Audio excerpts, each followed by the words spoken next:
What's up, y'all? I got myself another limited edition here. And this is a game that I am currently playing. This is East 9, Monstrum Nox. This is the limited edition. It's only currently out for the PlayStation 4 at the moment, but Switch and PC versions will be eventually coming on their way. It's just that NIS America are the ones doing the ports of it, so they already had the base game for the PS4 from Falcom, so there you go. It takes them quite a while to port these to different systems. So yeah, first thing, this does have basically a little slip cover on there. So I can move that out the way, and then yeah, we can take a look at the box here. So we have different characters throughout the game. There's Adel, you can certainly tell because of the red hair. It's been kind of the same for a very, very long time. Got some other artwork going on here. There's another character from the game. I think her name is Aprilis. We got a little bit more. We got the bottom here that's got red text, which probably makes it pretty hard to read on the camera. But it kind of tells you what we got going on inside the box. And what do we have going on inside the box? Well, we got some things and some stuff.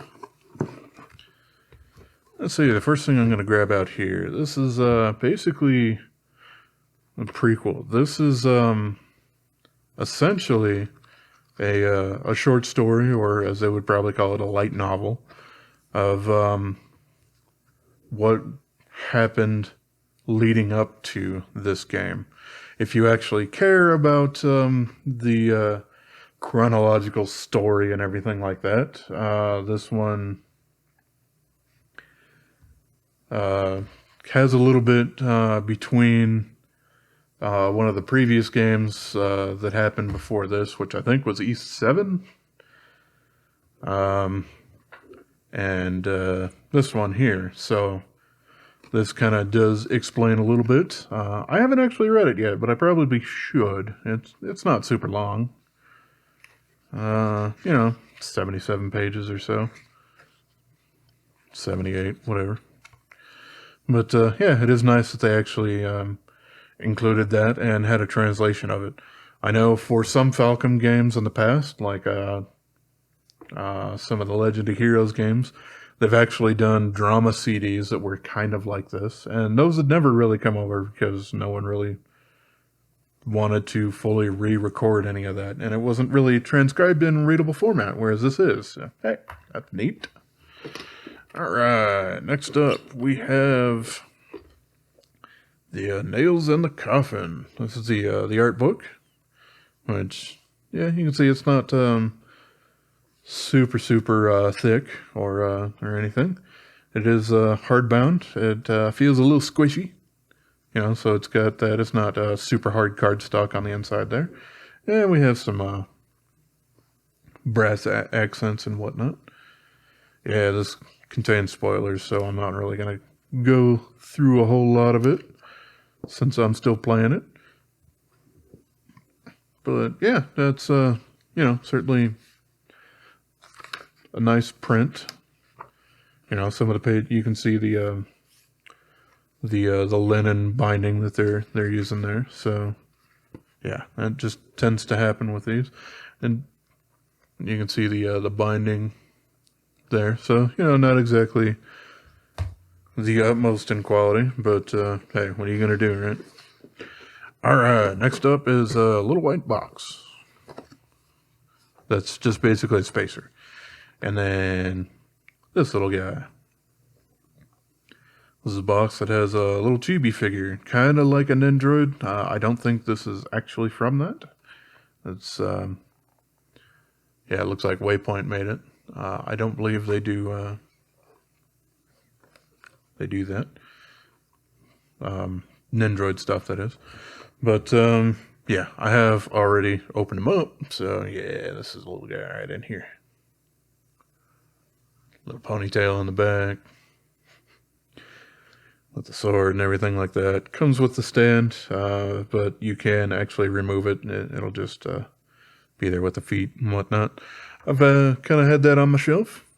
Obviously, that doesn't quite look the way that Adol usually does, but yeah, it's all kind of covered inside the game. Let's see. Next up, we have a soundtrack sampler. Why? Because Falcom really, really values their soundtracks. And they probably should, because the JDK band is pretty damn amazing and something that Falcom has been known for their games for like at least 30 years for. This is called the Chains and Chansons soundtrack. But yeah, it's got 15 tracks on there, which, hey, that's kind of neat. There you go. You don't have any fold-out artwork there. There's the CD that we got going on there. And, yep, there's playable characters underneath there.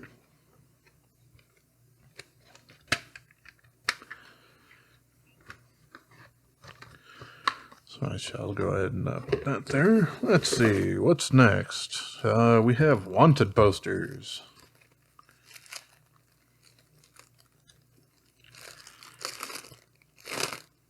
This is basically kind of recreations of what you would see on town message boards and whatnot throughout the game. But yeah, you got Adol the Red, and the Crimson King, and the Hawk, and the Doll, and the White Cat, and the Raging Bull, and the Renegade, which, outside of the weird horn things, actually reminds me of the nun from East 6 that ended up being...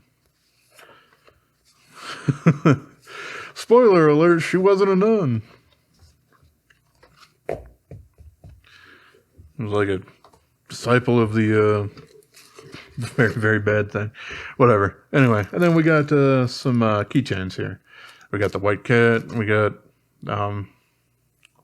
that person, and we have Aprilis. It's kind of neat. I would actually kind of like the full set of playable characters, or you know, or at least make them all, and then, you know, we can purchase the other ones or whatever. Inside, you can see it's just basically red, nothing else going on there. Now, there is something that I did actually skip over, and that's because I forgot to actually put it back in the box. And that's the actual game itself here. All right, so yeah, this is the packed edition. It's basically, if they ever felt the need to re-release this, they would probably get rid of something in here. But, alright. So the first thing we have is another soundtrack. And what is actually neat that I've kind of already checked is this has 5 tracks on there, none of which are on the other soundtrack CD. So you don't have a whole bunch of extras going on there. Alright, and because this was the last game that I had in my PS4, I've swapped it over. Obviously, I'm playing the game right now. I'm in Chapter 6, so that's what's chilling there. I'll have to get back to this eventually. But yeah, we have a little reversible thing with some more characters there. And then we got a couple of things on the inside here. There's that same artwork of Aprilis. Yeah, this is the standard blah blah blah sort of thing. This is actually just an ad for NIS America. Yeah, and all that sort of stuff.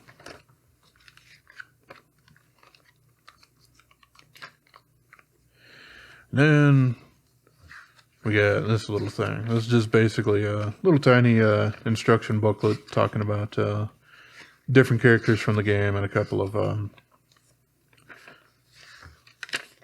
promotional art pieces and whatnot. So, yeah, there we go. Oh, I do want to actually slap this Trail of the Cold Steel disc back in there. Okay, so that's what comes in the limited edition. I will go ahead and set some of these guys over to the side because I do have an additional piece. That being this. This is the layered acrylic stand.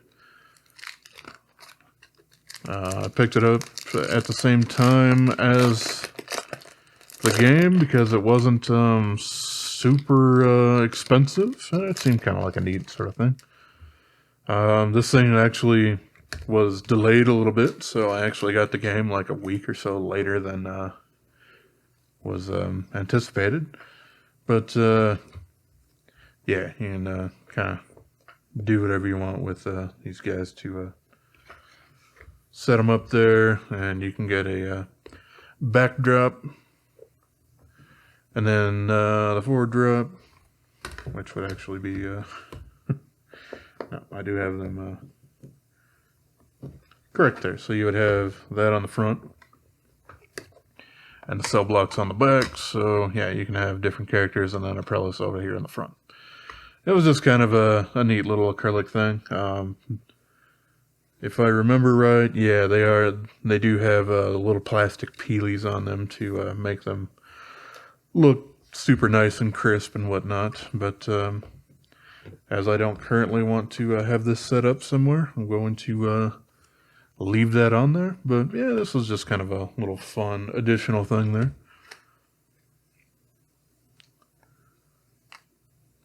And I am looking and noticing that Adele is not among these people.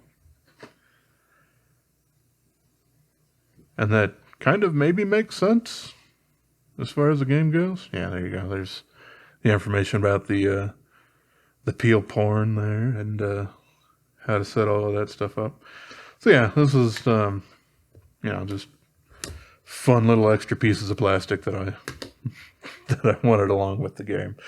So, alright, that's basically everything that I got going on with East Monstrum Nox. Now, I know they did like a hoodie and some other stuff, but none of that really looked super interesting to me. So, yeah, unless they kind of come out with some other crazy things later on, that's what I got for East 9. I'm enjoying the game quite a bit so far. I was actually a little bit sad that they continued on their arena chunks that they did from East 8 because they were kind of my least favorite parts of the game. They do have them in there as a mechanic of the game that makes a little bit more sense world building wise, but almost none of them are optional either, so you just kind of have to do all of that. Something that I can say is they've upped the difficulty a little bit between the last one. I'm playing it on normal now, which is usually what I do the first time I go through a game, because that's exactly where the developers have balanced the game to be. So that's what I generally like to start it out with. With East 8, I can certainly say that now, if I'm playing below hard, it's kind of boring because it's just really easy, and you can, at least to a certain extent, just kind of mash your way through the game. And this one, you know, enemies hit a little bit harder, and some bosses are a little bit more difficult. It's obviously not something that I've had any extreme difficulty with yet, but you know, we'll see. Some of the enemies in this particular one move a hell of a lot faster than they did earlier, which that makes it a little bit more difficult to get the dodge timing mechanics down a little bit. But you know, it is what it is. What I can say is the PS4 version. And I'm playing it on an original PS4. Frame rate dips a bit. Usually when there's, you know, a whole lot of enemies on screen and whatnot. And that's kind of important for you to have the most amount of reliability in your controls and being able to see what's going on. So that's a little frustrating, and really makes me want to purchase and replay it on the PC when I get through that, because I do enjoy the solid 60 or heck, even 144 hertz gameplay that the PC can and will allow, unless they do something that kind of takes it way back, sort of thing. Because Ease 8 supported 144 hertz, no problem. I mean, the PC port did have problems to begin with, but they were fixed. So hopefully that doesn't happen again with the rest of them. But yeah, so that's what I got here for East 9, Monstrum Nox. Pretty fun game so far.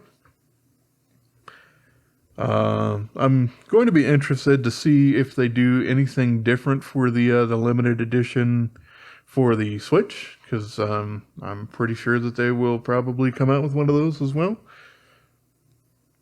If it's the same, I have no need to purchase the limited edition because I already have it. But if it is a bit different, like they did with East 8, where, well, some books were retranslated and different packaging and blah, blah, blah, then I might pick it up. I don't know. We'll see. But yeah, as always, I appreciate y'all for watching. And hopefully, if you haven't, certainly check out some Falcom games. If you're looking for a lot of action, I would certainly start with the East games. If you're looking for very intricate and long storylines, then Legend of Heroes games are fantastic as well. So yeah, appreciate y'all, and have yourself a wonderful rest of your day, yo.